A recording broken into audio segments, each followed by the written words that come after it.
Hi folks, so today is 29th of January and we have the editorial page of the Economic Times newspaper.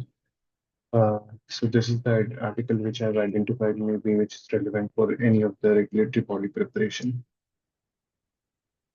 Make hay when sun isn't shining. So the budget is about to come and we have the report, like the anticipation report, what it could include. So the budget comes at a time when consumer demand remains lackluster. Private capex shows no signs of picking up, and geopolitical threats to exports are evident. Some expectations are a right balance. Economic Survey 2023-24 projected India to grow at 6.5 to 7%. Estimates suggest the year will end at about 6.5%. Fiscal deficit may end at 4.9%, while maintaining the promised glide path to 4.5 next year. Now, economists know that the recent equity market decline is impacting capital gains tax revenues. Preliminary analysis shows that about one-third of the previous year's rise in tax to GDP ratio came from equity market gains. So despite this, they believe the fiscal deficit target of 4.9% is achievable, largely due to the subdued expenditure growth recorded at 3% year-on-year to year-to-date in November, against a budgeted 9% for financial year 25. Capex has also lagged, falling 12% year-on-year in the same period, compared to a budgeted 17% increase. The tax revenue growth is softening and expenditure growth is weaker than budgeted.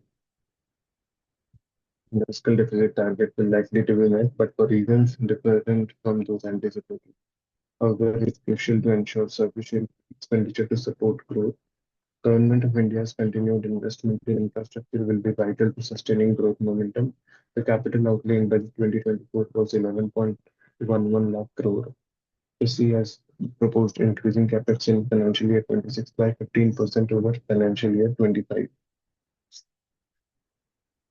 Now, reduce taxes. Tax reduction can boost demand as inflation and higher interest rates erode savings. Government of India has taken a step towards simplification by cutting TDS rates on several payments from 5% to 2%.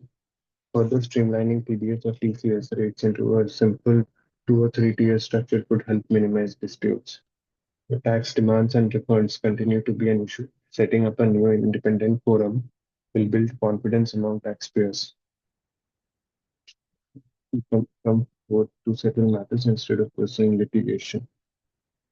Export push.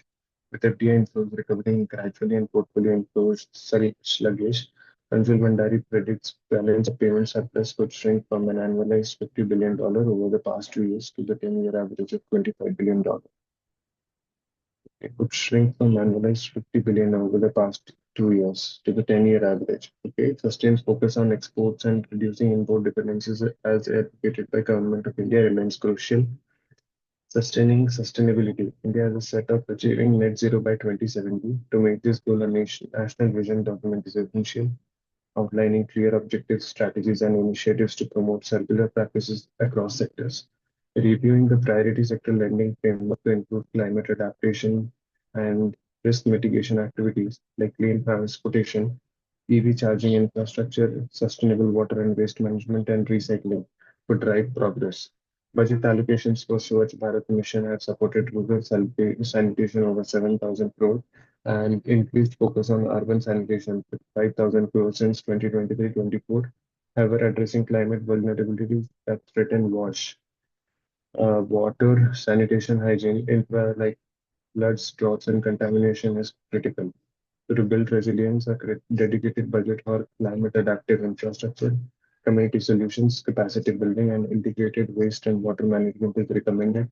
This investment will protect sanitation gains and ensure uninterrupted wash services.